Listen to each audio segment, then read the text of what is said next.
GT Holidays, South India's #1 travel brand. You know you are special when you're with GT Holidays. பாரம்பரியமான சுவையான புது அறிமுகம் KTV True Value Gronotail. MCR Pure Cotton Club, formals and casual shirts. Bad girl தான் வந்து grassroot film கம்பெனியுடைய கடைசி படமாக இருக்கும். அதுக்கப்புறம் கிராஸ்ரூட் ஃபிலிம் கம்பெனி கடையை சாத்துறோம். அது நீங்கள் உணர்ச்சி வசப்பட்டு அப்படி செய்யாதீங்க. நீங்கள் ஒரு திரை கலைஞர், ஒரு புரட்சிகரமான ஒரு இயக்குனர். அப்போ வெறும் திரைப்படம் வந்து எடுப்பதை விட தயாரிக்கணும். 2 படத்தில் பிரச்சனை வந்துச்சு அப்படின்ட்டு நீங்கள் பின்வாங்காதீங்க. இப்போ வந்து என்ன சங்கி குரூப்புகள் ஸ்ட்ராங் ஆயிருவேன். இப்போ உங்களை மாதிரி தயாரிப்பாளர் இல்லை. ஸோ ப்ரொடியூசராக இருக்கிறது வந்து பெரிய சேலஞ்சாக இருக்குது நம்மள மாதிரி ஆட்களுக்கு. படத்துக்கு சென்சார் வந்து ஒன்று ஏ சர்டிஃபிகேட் கொடு, இல்லை யூ சர்டிஃபிகேட் கொடு, எதையுமே கொடுக்கல சர்டிஃபிகேட்டு. இதை வந்து அவர் மேடையில் பேசும்போது எங்களை மாதிரி அவர் ஒரு சாதாரண தயாரிப்பாளருங்க, எங்களை மாதிரி தயாரிப்பாளர்னால இதெல்லாம் ஈடுபட்ட முடியாது, உங்களுக்கு இவ்வளோ நெருக்கடிகளை கொடுக்குறாங்க, அதனால் இனிமேல் நான் வந்து படம் எடுக்கலை அப்படின்னு ஒரு முடிவு பண்ணியிருக்காரு. வெற்றிமாறன் வந்து தலித் அல்ல, நல்லா கேட்டுக்க. முக்கியமாக நான் பேசுறது திரைப்படங்களை நேருக்கு நேராக, அதுலேயும் குறிப்பாக அவர் எடுத்த ஒரு அசுரன் என்ற ஒரு திரைப்படம் வந்து பார்த்தீங்களா, தமிழக அரசியல் வரலாற்றில், நான் சினிமா வரலாறு சொல்ல பிரதர், ஒரு பெரிய தாக்கத்தை உருவாக்கி. நெருக்கடிலாம் நிறையா இருக்குங்க. இப்போ விடுதலைன்றான் எப்படின்னா ஒரு அமைப்பையே எதிர்க்கிறாங்க. அரசியல் அமைப்பில் வந்து சில விஷயங்கள் இருக்கிறது, இல்லை ஒரு சிஸ்டம் இருக்குன்னா சிஸ்டத்தை தகர்க்கிற மாதிரி அந்த கருத்து, சரிங்களா? அப்போ அவர் எடுக்கும்போது நெருக்கடிலாம் இருக்கும். ஆனாலும் கூட பின்வாங்கிடக்கூடாது. அதே ஒரு போராளிக்கான அழகு. அமைப்பில் இருக்கக்கூடிய மெம்பர்ஸ் அவங்களுடைய பார்வை இதெல்லாம் குறித்து நம்ம வெளிச்சம் பார்க்கணும். உங்களுக்கு சென்சார் இருக்க யாரும் தெரியாதா? ஃபுல்லாக சங்கி பையில உட்காந்துருக்குறாங்க.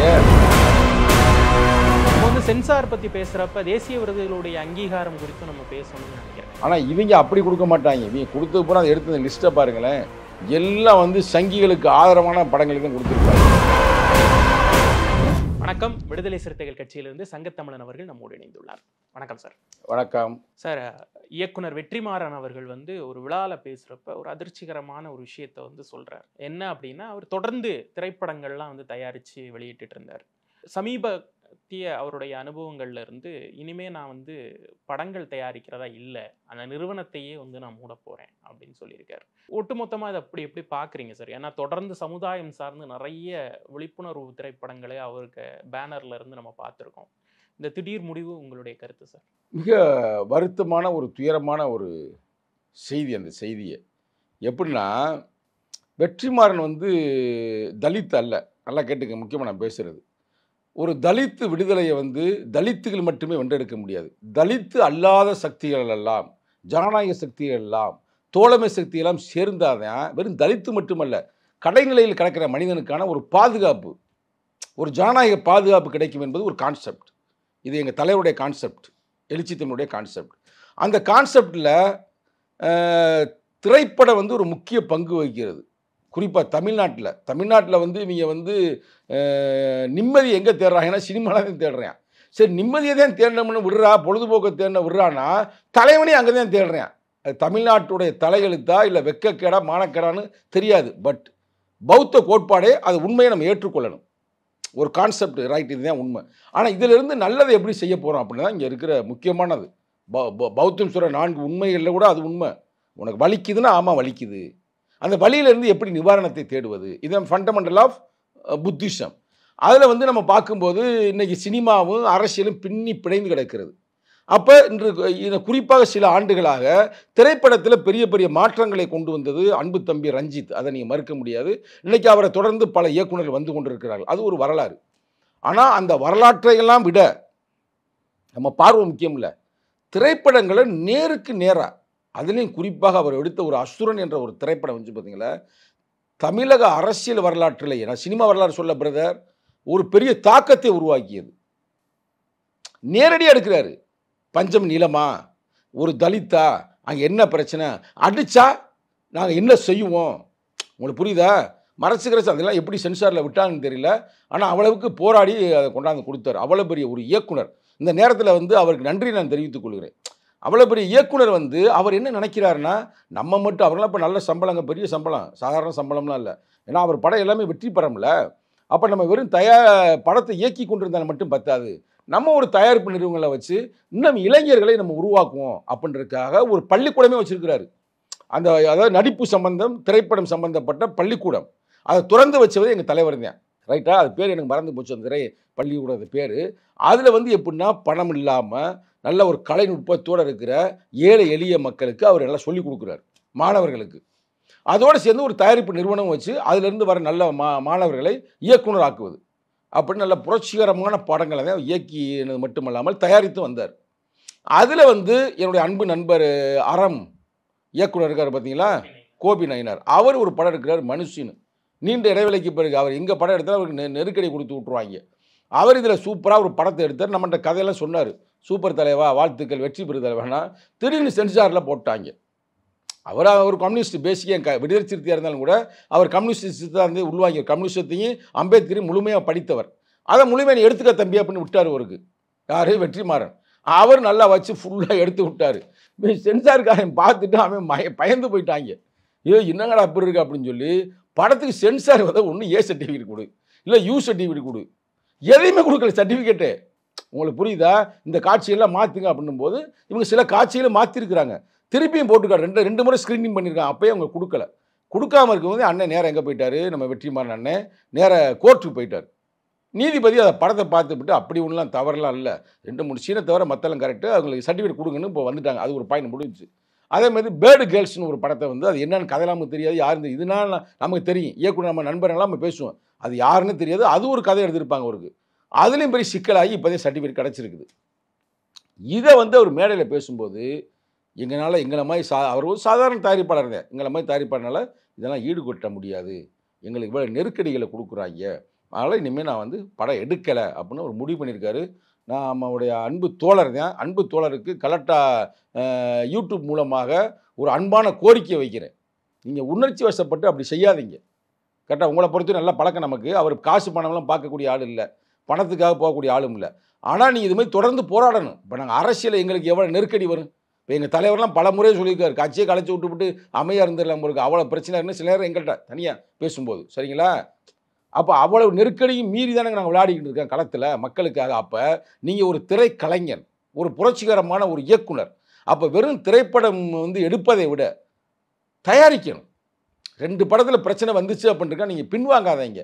அப்போ வந்து என்ன சங்கி குரூப்புகள் ஸ்ட்ராங் ஆகிருவேன். இப்போ உங்களை மாதிரி தயாரிப்பாளர்கள் இல்லை. இப்போ பாருங்க, ரஞ்சித்னா நிறைய நெருக்கடியில் சந்திக்கிறது நமக்கே தெரியும். இப்போ அவருடைய ஒரு தண்டகாரணிய படத்துக்கெல்லாம் பல பிரச்சனை. இப்போ அடுத்து ஒரு படம் வரப்போது அதுக்கு என்ன பிரச்சனைன்னு தெரியல. அதே மாதிரி முன்னாடி இருந்த படத்துலேயே ஒரு பிரச்சனை தான், கரெக்டாக அவருக்கு ரொம்ப இது பண்ணு. அதெல்லாம் வந்து மீறி தானே வரணும். நீங்கள் வந்து இப்போ எல்லாருமே தயாரிப்பா படம் இயக்குவது நிறைய பேர் இருப்பாங்க இயக்குனர், ஆனால் அவனுக்கு ஒரு நல்ல தயாரிப்பாளர் கிடைக்காது. நல்ல இயக்குனரால தான் நல்ல ஒரு தயாரிப்பாளராக செயல்பட முடியும். இப்போ இந்த படம் விலகு போனதுக்கு ஒருவேளை வெற்றிமாறன் காரணம், அது ஓப்பனாக சொல்ல என்ன நீ என்னென்ன எடுத்துக்கப்பா அப்படின்னு விட்டுருப்பாரு. கரெக்டாக உங்களுக்கு மற்ற தயாரிப்பாளர் வேணாம்ப்பா அந்த சீன்லாம் வைக்காதீங்கப்பா அதை வைக்காதுன்னு சொல்லுவார்ல. ஏன்னா அசுரன் படத்தை எடுத்தவர் தான் இயக்கி அப்படி எடுக்கிறவர் தயாரிப்பில் என்னமோ செய்வார்ல. நீ அசுரன் சீன் ஞாபகம் இருக்கா? இது வரைக்கும் தமிழக அரசியல் இல்லைங்க, இந்தியாவுடைய சினிமா அரசியலையும் சரி எங்கேயுமே இது மாதிரி ஒரு சீன் நடந்ததே இல்லை. அந்த வீட்டுக்குள்ளே போய் அந்த சீன் நடக்கும் பார்த்தீங்களா, அந்த படத்தில் நடித்த தனுஷை நம்ம பாராட்டணும். அது வந்து ஒரு கலை தான், அது ஒன்றும் நிஜம் இல்லை. ஆனால் அந்த கலை வந்து அவ்வளோ ஒரு பாதுகாப்பை வழங்குது அவன் இந்த ஒரு இளைஞர் மத்தியில். அவன் என்ன சொல்லுவான், யாராவது இப்படி பண்ணால் கூட செய்வாங்கடா அப்படின்னு எதிராளியும் பயப்படுவேன். இவன் என்ன செய்ய, இப்படிலாம் செஞ்சேன்னா நாங்கள் அசுரன் படத்துலையுமே நாங்கள் செய்வோம்டா. இது வந்து எவ்வளோ பெரிய ஒரு இது நினைக்கிறீங்க?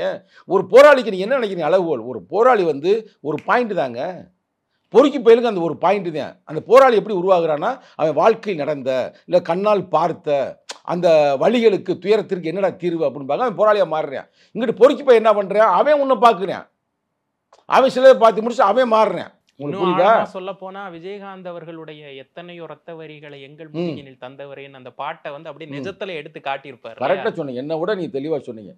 அந்த பாட்டு பழைய படம்ல, அந்த பாட்டு எங்களுக்கு வந்து எப்படின்னா விடுதலை சிறுத்தைகளுக்கு 90களில் எங்கள் கட்சி பாட்டுலாம் அப்போ இல்லை, அப்போ நாங்கள் போடுற பாட்டு அந்த பாட்டு தான். போராடடா வேங்கைகளும் நீ தூங்காதடா அப்படின்ற மாதிரி அந்த பாட்டு தான் எங்கள் தலைவருக்கு பிடிச்ச பாட்டுங்க. எங்கள் தலைவர் தனியாக இருக்கும்போது அந்த பாட்டை கேட்பாரு. அதில் மியூசிக் இளையராஜா நினைக்கிறேன் இல்லை, உண்மையிலேயே ஒரு வரலாற்று சிறப்புமின பாடல். அதில் வந்து விஜயகாந்த் நடிச்சிருப்பார். இப்போ இதெல்லாம் வந்து திரைப்படத்தில் வந்து இது மாதிரி பாசிட்டிவ் வர்றத ஒரு நல்ல சக்தியில் உருவாவாங்க. அதனால் வந்து நிச்சயமாக நம்ம பேட்டி அவருக்கு நாங்கள் அனுப்புவோம். அவர் இந்த பேட்டியை பார்த்து முடித்த பிறகு அவர் தயாரிப்பை மீண்டும் அவர் நிறுவி பல படங்களை செய்து மக்களுக்கான நல்ல ஒரு புரட்சிகரமான கருத்துக்களை விதைப்பார் என்று உறுதியாக நம்புகிறோம். அசுரன் கூட வந்து ஒரு நாவலின் அடிப்படையில் வந்த படம், அந்த காலத்தில் நடந்த சப்ஜெக்ட் அப்படின்னு சொல்லிட்டு ஒரு பக்கம் இருந்தாலுமே, சமீபமாக அவர் இயக்கி வெளியிட்ட விடுதலை அந்த படம் வந்து சிஸ்டத்துக்கு எதிரான அப்படிங்கிற ஒரு ஒரு கான்செப்டோட வந்த படம். ஏன்னா வாத்தியார் பேர் கொஞ்சம் முன்னாடி கூட சொன்னீங்க, இன்னொரு ஆமா தமிழரசுடைய கதை தான் அந்த கதையே. கதை ஐயாவுடைய கதைங்கிறப்ப ஒரு சிஸ்டத்துக்கு எதிரான நிறைய படங்களை இவர் வந்து எடுக்கிறாரு அப்படிங்கிற அந்த பார்வை அவர் மேல விழுந்தது. அதனுடைய தாக்கம் கூட இப்படி ஒரு இல்லை தாக்கங்கள் அவருக்கு நெருக்கடிலாம் நிறையா இருக்குங்க.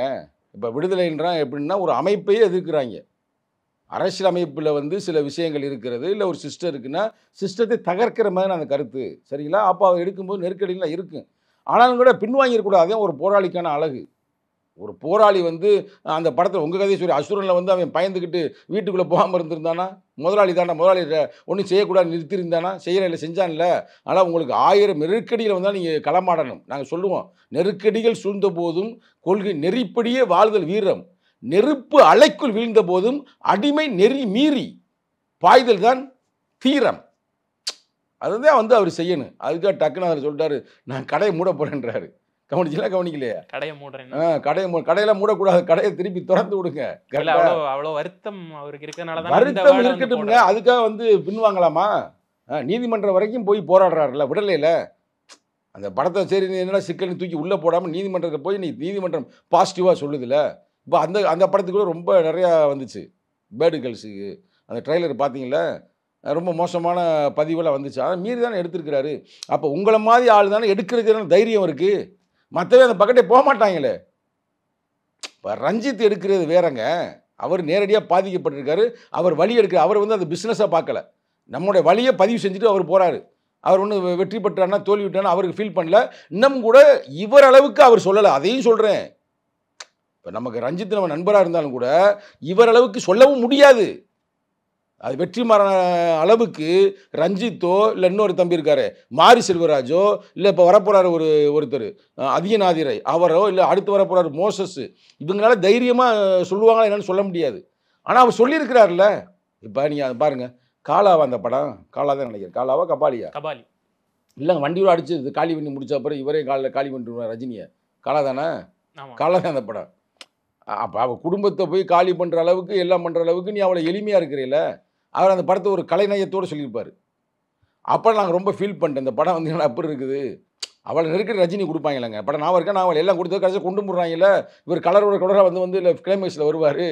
அது வந்து ஒரு கற்பனை தான் ரைட்டா. அப்படி இருக்கக்கூடாது. இவர் எடுத்தார் பார்த்தீங்களா, அவளை நெருக்கடி வந்த பிறகு அந்த பயந்து ஓடலையில் அசுரனு. அந்த படத்தில் வர்ற ஹீரோ உள்ளே வந்து அடித்து நிற்கிறாங்க கடைசி வரைக்கும். அதுதான் இங்கே இருக்கிற பாராட்டுக்கள். நீங்கள் அதையும் கம்பேர் பண்ணி பார்த்தீங்கன்னா இது பயங்கர வெற்றியும் பெற்றுச்சு. அதுவும் அந்த பொது புத்தி அப்படிங்கிற அந்த ஒரு கான்செப்ட். இப்போ சினிமாட்டோகிராஃபர் வேல்ராஜ் வந்து அந்த ஊர் தலைவராக வந்து நடிச்சிருப்பார். அதில் வந்து எல்லாரும் அங்கே குத்தி போடும்போது அந்த பையனை வந்து குத்தி போடும்போதும் தனுஷ் அவருடைய அந்த மகனாக நடிச்சிருப்பாரு. தனுஷ் வந்து காப்பாற்றுற மாதிரி 2 பேரையும் குத்தி போடும்போது அவர் அமைதியாக நின்றுட்டு இருப்பார். ஒரு ஊர்ல இருந்து இன்னொரு ஊர் சண்டை ஆகுது அப்படின்னு சொன்னோன்னு உடனே இறங்கி வந்துருவாரு. அப்போ பொது புத்தியில வந்து நமக்கு என்ன, யாரோ தங்களை அடிக்கிறாங்க, அது ஜாதி எறியதே என்னமோ ஒண்ணு. ஆனா ஊர் பிரச்சனைங்கிறப்ப அந்த ஊர் தலைவர் வராரு. அதே தெளிவா எடுப்பாரு. அதான பாராட்டுறாங்க. நம்ம போய் இப்படி பொது தலைவர் போய் அவரை பாராட்டுறது நமக்கு என்ன இருக்குது. அவரு கரெக்டா எல்லாமே பட்டவர்த்தனமா இருக்கும். அதுதான் பாராட்டு. அப்ப அப்படிப்பட்ட ஒரு இயக்குனர் நீங்க இருக்கிறீங்க. அப்ப தயாரிக்காம போயிட்டு சிக்கலாகி போயிரும்ல. எனக்கெல்லாம் மனுஷி வந்து பயங்கர ஹிட் ஆகும். நீங்க எழுதி வச்சுக்கோங்க. மனுஷி வந்து ரொம்ப நுட்பமான கதை. அதில் கூட ஒரு முக்கியமான நடிகை நடிச்சிருக்கிறாங்க ஹீரோயினா. நீ இது வரைக்கும் அந்த அம்மாவை நீங்கள் பார்த்த பார்வை வேற மாதிரி இருக்கு. ஏன்னா நமக்கு ஓரளவு கதை தெரியும், அதை நம்ம சொல்ல முடியாது. ஆனால் படம் 100% வெற்றி. எழுதி வச்சுக்கோங்க. ஏன்னா அவ்வளவு வழிகளையும் அவர் சொல்லியிருக்கிறாரு. அப்போ அப்படிப்பட்ட வாய்ப்பு வேற யாருக்கும் கிடைக்காதுல்ல. உங்களுக்கு தெரியுதா, ஒரு தயாரிப்பாளர் கிடைக்காதுல்ல. அதனால் வந்து அதை நீங்கள் விடக்கூடாது, தொடர்ந்து செய்ய வேண்டும் என்பதை இந்த நேரத்தில் நாங்கள் சொல்வது அது அன்பான ஒரு கோரிக்கை அவரை நாங்கள் வைக்கிறோம். இவ்வளவு பிரச்சனைகள் நடந்துகிட்டு இருக்கப்ப நம்ம அந்த சென்சார் அமைப்பு குறித்து வெளிச்சம் பாய்ச்சணும். அந்த சென்சார் அமைப்பில் இருக்கக்கூடிய மெம்பர்ஸ் அவங்களுடைய பார்வை இதெல்லாம் குறித்து நம்ம வெளிச்சம் பாய்க்கணும். உங்களுக்கு சென்சார் இருக்க யாரும் தெரியாதா? ஃபுல்லாக சங்கி பேர உட்காந்துருக்குறாங்க. நமக்கு தெரியும் இந்த நேரத்தில் பேரை சொல்லக்கூடாது. அதுக்கடுத்து நம்ம ஒரு படம் நடிக்கிறோம், அங்கே சென்சாரை பண்ணி விட்டாங்க, சிக்கலாகி போயிடும். கரெக்டாக அங்கே உட்காந்துருக்கு போனால் சங்கி குரூப்பு தான் அங்கே உட்காந்துருக்குது. சரிங்களா? அதுக்கு தான் இங்கே சேட்டையை பூரா பண்ணிக்கிட்டு இருக்கு. அந்த வருத்தத்தில் தான் அவர் சொல்கிறாரு. தமிழ்நாடு அரசுலாம் ஒன்றும் இல்லை. சென்சார் போர்டு வந்து உங்களுக்கு சென்ட்ரல் கவர்மெண்ட்டுடைய கண்ட்ரோலாக தான் இருக்குது. அதில் இருக்கிற உறுப்பினர்லாம் நான் பேரை தெரியும். இப்போ பேரை சொன்னால் நீங்கள் சொல்லுவீங்க, அப்போ இந்த சங்கிப்பேல எப்படிங்க படத்தை விடுவாங்க நீங்களே சொல்லிடுவீங்க. அதனால் அதுலலாம் வந்து முக்கியமான நல்ல ஒரு ஜனநாயக ரீதியான ஆட்களை நீங்கள் போடணும். சென்சார் போர்டில் வந்து ஒரு நல்ல நேர்மையான ஆட்களை போடணும். நிறையா அந்த அனுபவம் உள்ளவங்களை போடணும். அந்த கலை பரப்பு நல்லதானே, மக்களுக்கான கலை தானே. கலை என்பது என்னங்க, மக்களுக்காக இருப்பாங்க கலை. நீவே பணக்காரன் கதை எடுக்கிறது எவன் படம் ஓடி இருக்கு சொல்லுங்கள். பணக்காரன் வாழ்க்கை வர எடுத்த ஒரு படம் ஓடி இருக்கா? சூப்பர் ஸ்டார் ரஜினிகாந்த் படங்கள் எல்லா படமுமே யாரா படம்னா கூலின்பார். ஆனால் அவர் பேண்ட் ஷர்ட்லாம் ரிச்சாக மாட்டுவார், அவர் போகிற வரலாம் பெரிய பணக்காரனாக இருக்குது. ஆனால் நடிக்கிற பாத்திரத்தின் பேர் கூலி. ஒரு எடுத்துக்காட்டி சொல்கிறேன், ஒடுக்கப்பட்டவருடைய வரலாறு தான் உங்களுக்கு வெற்றி பெறும், அவங்க கதை தான் வெற்றி பெறும். அதை வெற்றிமாறன் சிறப்பாக செய்கிறார். அப்போ இந்த சிறப்பாக செய்வதை வந்து தடுக்குது சென்சார் போர்டு. அப்போ சென்சார் போர்டில் அந்த வழிகள் தெரிந்த உறுப்பினர்கள் அங்கே இல்லை. வருங்காலங்களாவது தமிழக அரசாங்கமே அது நல்ல உறுப்பினர்களை போடுவதற்கான முன் முயற்சிகளை செய்யணும், எழுதி கொடுத்து வாங்கணும். அது எவ்வளோ செய்கிறான்னு தெரியல. நம்ம வந்து சென்சார் பற்றி பேசுகிறப்ப தேசிய விருதுகளுடைய அங்கீகாரம் குறித்தும் நம்ம பேசணும்னு நினைக்கிறேன். ஏன்னா பரியேறும் பெருமாள் படத்திற்கு அங்கீகாரம், தேசிய விருது அங்கீகாரம் கிடைக்கும்னு எதிர்பார்த்தோம் இல்லை. இப்போ சமீபத்தில் மலையாளத்தில் த கோட் லைஃப் அப்படிங்கிற படம் பிருத்திவிராஜ் வந்து உயிரையே விட்டு நடிச்சிருப்பாப்புல, அந்த அளவுக்கு நடிச்சிருப்பாப்புல, அதுக்கும் கிடைக்கல. அப்படிங்கிறப்ப இந்த எளிய மக்களுடைய கதைகளுக்கு கிடைக்க மாட்டேங்குதா? ஆந்திராவில் புஷ்பாவுக்கு வந்து தேசிய விருது கொடுக்குறாங்க.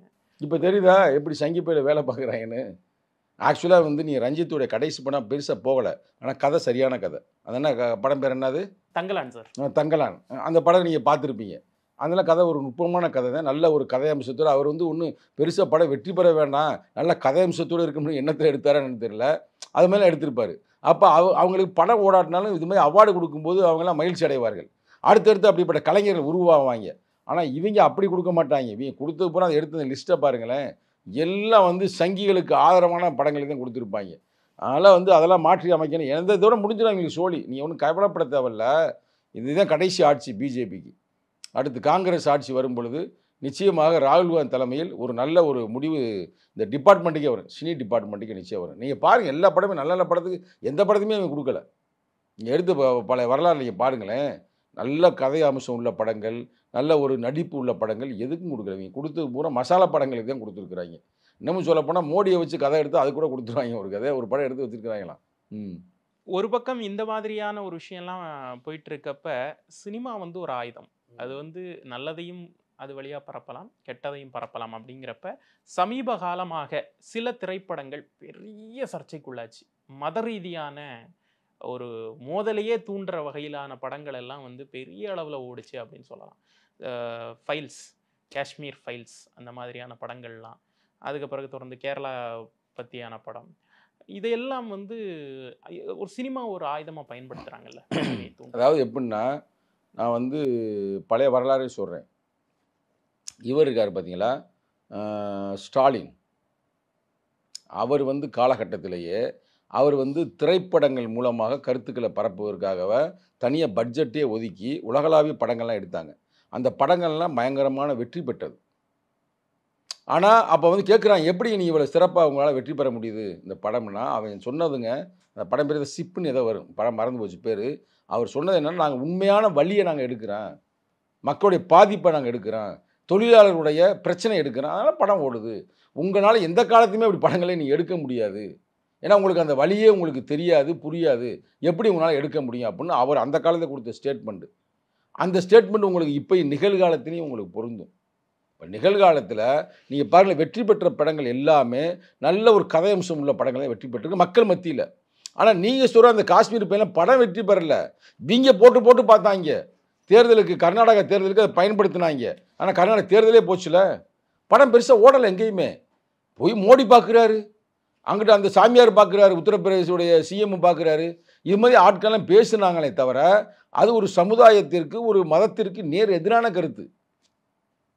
அதுபோல் இன்னும் சொல்ல போனால் அந்த கருத்துக்கு எதிர்ப்பான கருத்து தான் நான் கேள்விப்பட்ட வரைக்கும் இந்த அந்த வெற்றிமாறனுடைய அந்த படம் சொல்கிறாங்க, பேர்டு கேர்ள்ஸுடைய கருத்து, அதற்கு எதிர்ப்பான கருத்தை வைத்து அந்த படம் அப்படின்னு சொல்கிறாங்க. எவ்வளோ தெரியல, நமக்கு அது தெரியாமல் நம்ம சொல்லக்கூடாது. ஆனால் அப்படிப்பட்ட கருத்துக்கள் உள்ள படங்களுக்கு எதிர்ப்பாகவே அவங்க எடுக்கிறாங்க. சங்கிப்பயல்களுக்கு யதார்த்தமாக எந்த படமும் இல்லை, எடுத்தாலும் ஓடாது. யதார்த்தம் நீங்கள் எடுங்க, ஓடுங்க. ஆனால் நீங்கள் திட்டமிட்டு இப்படித்தான் அப்படித்தான் எடுக்கிற எந்த படமும் ஓடவும் வாய்ப்பும் இல்லை. ஆனால் வந்து அவங்கள பற்றி நம்ம கவலைப்படவும் தேவையில்லை. திரை உலகம் வந்து நம்ம கையில் தான் இருக்குது, இந்தியா முழுக்க, அதுவும் தமிழ்நாட்டில் முழுக்க நம்ம கையில் தான் இருக்குது. அவங்க கையில் படமே போகலை. அதுக்கு வேணும்னா அவங்க படங்களை பூரா எடுத்து பாருங்கள். ஒரு ஒரு லூசுத்தனமாக ஒரு படம் எடுக்க தெரியுவேன், ஒரு தம்பி, வேறு பேர் கூட சத்திரியும் கித்திரின்னு பேரை போட்டுக்கிட்டு, கரெக்டாக ஒரு படமும் ஓடலை. அதுமாதிரி யாருமே நீங்கள் வேணுமா சொல்லுங்க, நான் இப்போ கூட சொல்கிறேன், இப்போ கூட சேரன் வந்து ஏதோ ஒரு படம் எடுக்க போகிறான்றாங்க. நிச்சயமாக ஓடாது, எழுதி வச்சுங்க வெள்ளை பேப்பரில். ஏன்னா நீங்கள் மக்களுடைய வழியை பேசினே தான் படம் ஓடுங்க. நீங்கள் பாட்டுக்கு எதையாவது ஒரு படத்தை குண்டக்க எடுத்தீங்கன்னா எப்படி ஓடும்?